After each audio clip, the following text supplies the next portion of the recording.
At the Office of the Fresno County Superintendent of Schools, we are proud to bring you Education Matters in partnership with Educational Employees Credit Union, Fresno State, and Chevron. Thank you for watching and supporting positive stories about education.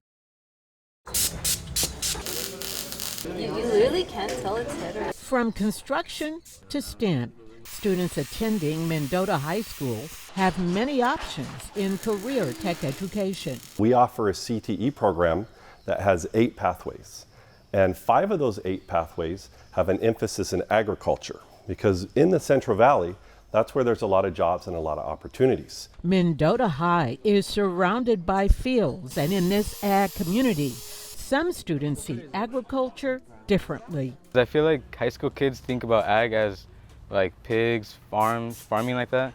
They don't really think about it as construction. Perfect, look at that. Instructor Caitlin Carpenter says many people think it's weird that she has students build a tiny house in ag construction. But it lines up with the same standards that we have in the ag mechanics pathway, and just gives them a more realistic look of the skills in the future. It's Mendota's approach to getting young people to see careers in ag in a different light. Students in the ag construction and ag welding pathways also earn industry-recognized certificates. There's many different ways to go as a welder.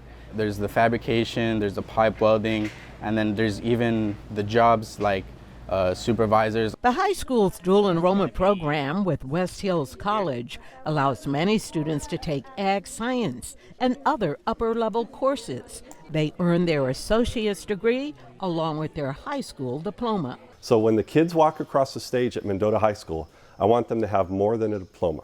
I want them to have other certifications and other educational opportunities so they have options after high school. Principal Kirby says 15% of seniors are on track to graduate with an associate's degree.